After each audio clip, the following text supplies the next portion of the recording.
लोग बड़ा बढ़ चढ़कर बात कर रहे हैं कि हम एलआईसी में पैसा लगाएंगे, आप लोग भी एलआईसी में पैसा लगाइए। बट क्या किसी ने आपको यह बताया कि एलआईसी आने वाले टाइम में शायद इतना ग्रो नहीं करेगी?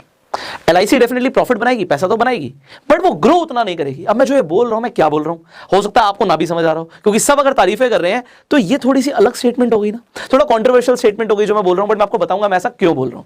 वेल, एलआईसी आज की डेट में इंडिया में हर कोने कोने तक एलआईसी का नाम पहुंचा हुआ है। एलआईसी के पॉलिसी होल्डर्स हर कोने में है इंडिया के अंदर। अब जब हम बात करते हैं जिंदगी के साथ भी, जिंदगी के बाद भी, तो ये जो इतनी फेमस टैगलाइंस हैं जो आपके दिमाग में घुसी हुई हैं, ये एलआईसी ने आपके दिमाग में घुसा दी, और जिससे क्रिएट होता है सबसे बड़ी चीज ट्रस्ट। बट मैं जो आपको एक बात बोल रहा हूं कि इस ट्रस्ट के बावजूद भी जो आने वाले टाइम में है, मुझे ऐसा लग रहा है कि एलआईसी ग्रो नहीं करेगी, प्रॉफिट बनाएगी। तो इसे मैं आपको डिटेल में समझाऊंगा, बट उससे पहले थोड़ा सा हिस्ट्री जान लेते हैं एलआईसी के बारे में। देखिए, एलआईसी आपको पता है कि 100% अभी तक एलआईसी गवर्नमेंट ओन्ड है, मतलब टोटल कंट्रोल गवर्नमेंट का है एलआईसी के ऊपर, मतलब गवर्नमेंट की है। तो इसी से ट्रस्ट क्रिएट होता है कि भैया एलआईसी गवर्नमेंट की है तो हमारा पैसा सिक्योर्ड है, हमें पैसा मिलेगा। बट एलआईसी की जो शुरुआत है वो 1956 में पार्लियामेंट ने एक एक्ट पास किया कि वो एलआईसी बनाएंगे, और वो कब किया? 19 जून को। और 1 सितंबर 1956 में बनाई गई LIC, life insurance corporation of India. आज की डेट में एलआईसी का जो मार्केट शेयर है प्रीमियम कलेक्शन के हिसाब से 64.1% का है। और एलआईसी के जो लोग हैं वो पता है क्या क्लेम करते हैं कि हम सबसे बड़े मार्केट लीडर हैं, हम बादशाह हैं। बड़ी अच्छी बात है, वो बादशाह हैं। क्यों वो ऐसा बोलते हैं? कहते हैं हमारे बाद कौन आता है, हमारे बाद हम फर्स्ट नंबर पे हैं। तो सेकंड नंबर पे आता है एसबीआई लाइफ, जिसका मार्केट शेयर है 7.83%। मतलब कहां 64%, कहां 7.83%। सेकंड नंबर पे आता है एचडीएफसी। एचडीएफसी का अगर हम बात करें लाइफ इंश्योरेंस का, तो 7.63% का उनका मार्केट शेयर है प्रीमियम कलेक्शन में। उसके बाद मैक्स लाइफ देखो कितना पीछे, 3.4%। उसके बाद बजाज 2.1%। और बाकी जो प्राइवेट प्लेयर्स हैं, 20 से ज्यादा कंपनीज आज के डेट में प्राइवेट जो है कंपनीज जो लाइफ इंश्योरेंस ऑफर कर रही हैं, वो बहुत पीछे है एलआईसी के अगर हम कंपेयर करें। बट मैं आपको एक चीज और बताऊंगा जो लोगों ने फोकस नहीं किया। 2014 के अंदर एलआईसी का मार्केट शेयर था 75% का, जो 2022 के अंदर घट के आज की डेट में हम जब बात कर रहे हैं, हम 64% को बड़ा बोल रहे हैं। बट हम ये नहीं देख रहे कि वो 75 से घट के 64% पे हो गया। ऐसा क्यों हुआ है, अभी हम इसके ऊपर बात करेंगे। बट आप कुछ डिटेल्स डेफिनेटली जानना चाहते हैं। भाई साहब, आज की डेट में एलआईसी के पास 2 लाख इंप्लॉइज हैं, 2 लाख से ज्यादा इंप्लॉइज काम कर रहे हैं एलआईसी के लिए। अच्छी बात है, बुरी बात है, अभी हम डिस्कस करेंगे। 15 लाख एजेंट्स हैं, ये डेफिनेटली अच्छी बात है, इसमें कुछ बुरा नहीं है। 15 लाख एजेंट्स बहुत बड़ा नंबर है भाई साहब। ये बिजनेस लेकर आ रहे हैं एलआईसी के लिए। इनका मॉडल जो है ना, मुझे बहुत यूनिक लगता है। और आज की डेट में जो इनका मॉडल उन्होंने अडॉप्ट किया था, ये आज नहीं किया, ये कई सालों से चल रहा है। और कई सालों से इन्होंने डेफिनेटली मार्केट को बहुत अच्छी तरीके से कैप्चर भी किया हुआ है। बट अब आने वाले टाइम में क्या होगा हम बताएंगे इनके बारे में भी। 30 करोड़ से ज्यादा पॉलिसीज हैं। यही जो एलआईसी का सबसे बड़ा आप कह सकते हो ना जो खजाना है एलआईसी के पास, वो है 30 करोड़ से ज्यादा पॉलिसीज।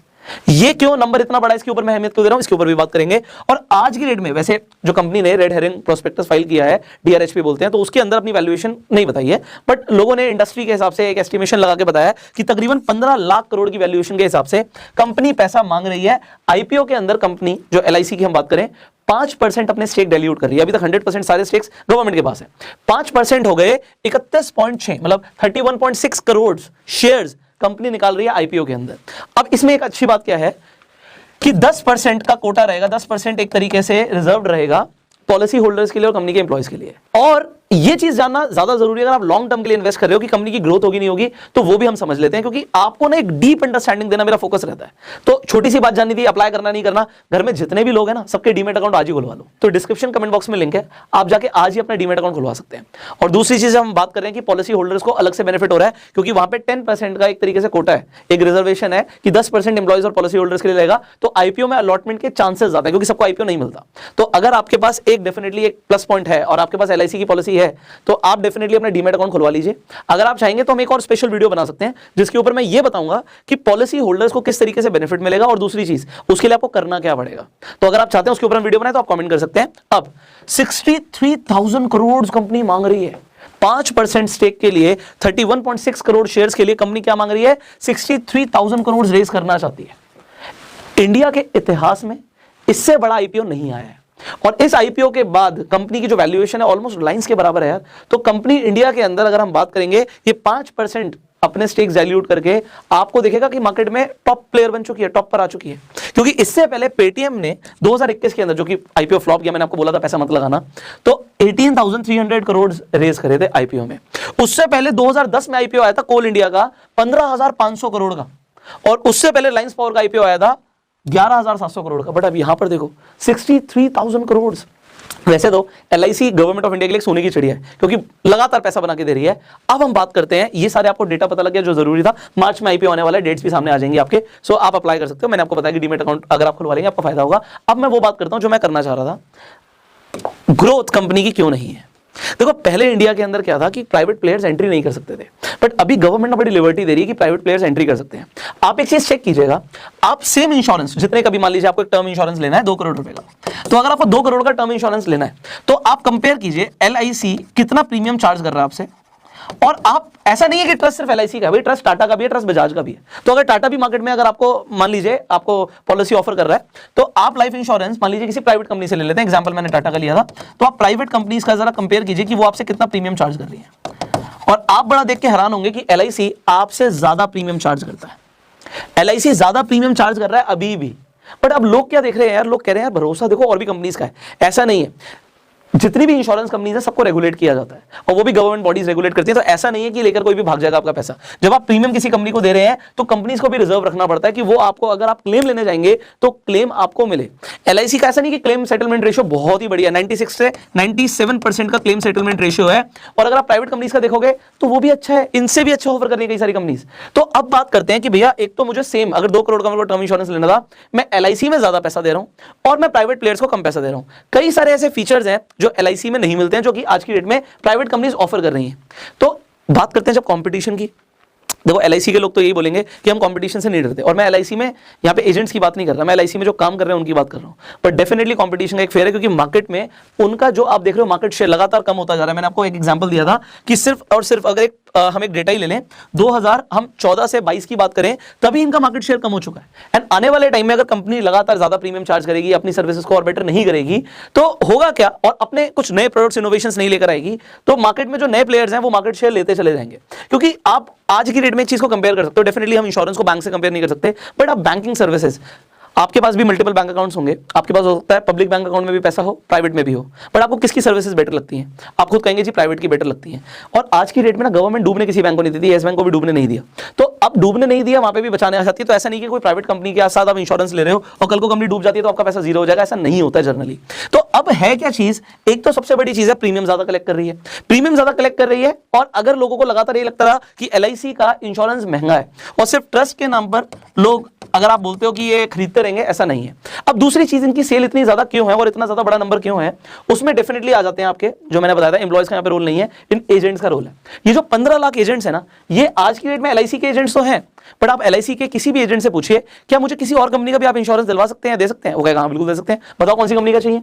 तो ये सिर्फ LIC के सगे नहीं है, ये 15 लाख एजेंट्स और भी प्राइवेट कंपनीज के आज की डेट में इंश्योरेंस बेच रहे हैं। और LIC, आपको पता है यार, LIC लाइफ इंश्योरेंस बेचती है, तो हेल्थ इंश्योरेंस किसी और कंपनी का देना पड़ेगा, जिसमें प्राइवेट प्लेयर्स बहुत आगे हैं। तो कहने का मेरा मतलब ये है कि ये जो लोग हैं इन्हें चाहिए पैसा, जहां से पैसा बढ़िया मिलेगा वो उसका प्रोडक्ट बेचेंगे। LIC में मजा क्या आता है, मक्खन इन लोगों को लगता है। देखो LIC की अगर पॉलिसी के लिए कोई कॉल कर देता है ना, तो ये LIC एजेंट्स के लिए एक नशा होता है। क्यों होता है मैं आपको समझाता हूं। स्ट्रेट अवे उन्हें तो पैसा मिल ही रहा है, 30-35% स्ट्रेट अवे अगर वो पॉलिसी बेच देते हैं तो वो तो मिल ही रहा है। अगर किसी ने 1 लाख रुपए का प्रीमियम दिया, तो मैं आपको बता रहा हूं, आप थोड़े बहुत टैक्स वगैरह हटा के आप समझेंगे 30 से 35%, मतलब 30-35 हजार रुपए तो उसे स्ट्रेट अवे मिल गया। और जब तक वो इंसान प्रीमियम देता रहेगा, हर साल या हर महीने, वो जो भी प्रीमियम दे रहा है उस प्रीमियम पे 5% और किसे जाता है, एजेंट को जाता है। ये मॉडल है LIC का। तो स्ट्रेट अवे एक बहुत मोटा अमाउंट LIC दे रही है और 5% लगातार दे रही है। तो ये नशा है लोगों को। भाई लोग सोचते हैं कि एक बार हमने LIC के एजेंट बन गए और हमने 100, 200, 500 हजार पॉलिसीज कर दी, ओहो हम जिंदगी भर बैठ के खाएंगे। क्यों खाएंगे? क्योंकि जिसने भी LIC की पॉलिसी ली, मैंने आपको बताया था कि LIC के लिए जो खजाना है ना, वो है 30 करोड़ पॉलिसीज। मान लो मेरी पॉलिसी चल रही है तो मैं बंद करा दूंगा क्या पॉलिसी? मैं 5 साल से पॉलिसी के पैसे दे रहा हूं, तो क्या आने वाले टाइम के लिए कंटिन्यू नहीं करूंगा? लोग करते हैं कंटिन्यू, क्योंकि लोग कंटिन्यू करते हैं। LIC की कोई भी पॉलिसी लेने के बाद कंटिन्यू करता है तो लगातार, क्योंकि अभी गवर्नमेंट बॉडी, तो गवर्नमेंट को पैसा जा रहा है, गवर्नमेंट को पैसा जा रहा है, उसमें से एजेंट्स को उनकी कमीशन जा रही है। तो एजेंट्स को रेगुलर इनकम है, गवर्नमेंट को रेगुलर इनकम है। बट अब आने वाले टाइम में क्या होगा, क्योंकि अभी इंडिया के अंदर जो पेनिट्रेशन है इंश्योरेंस का बहुत ज्यादा नहीं है।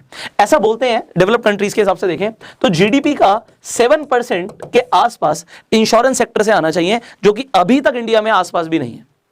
तो अभी हम बहुत पीछे पेनिट्रेशन के अंदर और बहुत बड़ा स्कोप बाकी है। तो आप समझ रहे हो कि आने वाले टाइम में LIC मार्केट कैप्चर करेगा। खुद सोचो, आप खुद दिमाग लगाओ, कर सकता है, कर सकता है अगर इसने प्रीमियम को थोड़ा सा कम किया और प्रोडक्ट्स को और इनोवेटिव बनाया। अब एक और चीज समझते हैं, LIC पे जो ये पैसा आ रहा है यार, सारे लोग सिर्फ ये नहीं सोचते कि अब ये सोचो ये कंपनी इसके पास जो इंश्योरेंस का पैसा आता है इसका करती क्या है, इसे मार्केट में लगाती है। LIC इतना बड़ा इन्वेस्टर है कि उसने मार्केट के अंदर, यही शेयर मार्केट की जब हम बात करते हैं तो इसमें इतना पैसा लगाया हुआ है कि LIC अपने आप में एक इंडेक्स फंड बन गया है। अब हमने इंडेक्स फंड की बात करी थी कि इंडेक्स फंड वो फंड्स होते हैं जो मार्केट के हिसाब से चलते हैं। तो मार्केट ऊपर जाएगी तो बड़ा मजा आ रहा है, मार्केट नीचे गिरेगी तो नुकसान होगा। LIC ने मार्केट में इतना पैसा लगा रखा है क्योंकि पैसा जब आ रहा है तो करेंगे क्या, तो वो मार्केट से ज्यादा रिटर्न आपको लाकर नहीं दे सकता। तो आपको ये तो समझ आ रहा है कि कंपनी लगातार पैसा कमाती रहेगी। कैसे कमाती रहेगी, क्योंकि कंपनी के पास पॉलिसीज है, प्रीमियम आता रहेगा, प्रीमियम मार्केट में लगता रहेगा, कंपनी प्रॉफिट बनाएगी। तो मैंने आपको स्टार्टिंग में बोला था LIC रेगुलर प्रॉफिट कमाने वाली है, LIC के पास एसेट्स भी बहुत है और उससे उसे रेगुलर इनकम आती रहेगी। बट ग्रोथ जो है वो एक बहुत बड़ा क्वेश्चन है, क्योंकि अगर LIC जिस तरीके से चल रही है उस तरीके से अगर हम प्रीवियस डेटा देखें, जो मैंने आपको बताया था कि 2014 से 2022 के अंदर ही वो अपना मार्केट शेयर लूज करती जा रही है, आने वाले टाइम में मुझे ऐसा लगता है कि वो लूज करेगी। बट अब लोग एक ही चीज जानना चाहते हैं कि सर IPO आ रहा है, पैसे लगाए ना लगाए, इन फ्यूचर क्या होगा देखा जाएगा। IPO के अंदर ना क्या मैटर करता है, एक तो हाइप मैटर करती है यार, हाइप डेफिनेटली बहुत ज्यादा है, ठीक है, हाइप है। लोगों को अगर ऐसा लगेगा कि वैल्यूएशन के हिसाब से ठीक पैसा मांग रही है कंपनी, तो डेफिनेटली आपको आने वाले टाइम में शेयर बढ़ता हुआ दिखेगा कि हो सकता है एक्चुअल वैल्यूएशन कंपनी ने बताई नहीं है DRHP में, तो वैल्यूएशन अगर ज्यादा लग रही है और कंपनी कम वैल्यूएशन के हिसाब से पैसे मांग रही है तो शेयर के प्राइस बढ़ने के चांसेस होते हैं। दूसरी चीज प्रॉफिट तो आएगा ही आएगा। तो अभी कुछ टाइम के लिए अगर हम शॉर्ट टर्म की बात करें तो LIC का IPO आपको प्रॉफिट देकर जाएगा, बट लॉन्ग टर्म की जब हम बात करें 5 साल 10 साल 15 साल, क्योंकि अब जब एक बार शेयर लिस्ट हो जाएगा उसके बाद मैटर क्या करता है कि कंपनी का फ्यूचर में क्या होने वाला है।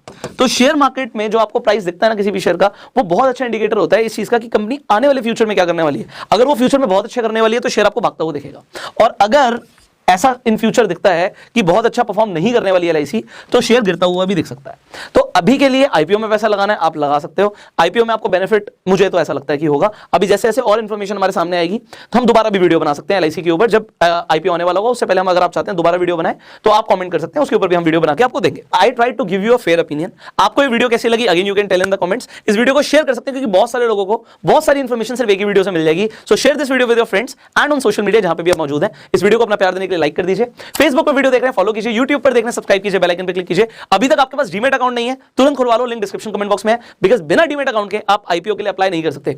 और मल्टीपल डीमैट अकाउंट खुलवाना क्यों फायदा होता है, क्योंकि अगर आपके पास जैसे मैं आपको बोल रहा हूं कि अगर आपकी मदर के नाम से, फादर के नाम से, वाइफ के नाम से, सिस्टर के नाम से, ब्रदर के नाम से डीमैट अकाउंट्स होंगे तो आप मल्टीपल डीमैट अकाउंट से आप IPO के लिए अप्लाई कर सकते हो, तो आपके चांसेस बढ़ जाएंगे। और डेफिनेटली अगर आप पॉलिसी होल्डर हो तो उसके लिए हम एक जल्दी वीडियो लाने की कोशिश करेंगे, अगर आप बोलेंगे कमेंट्स में तो। So will see you in the next video. Till that time you open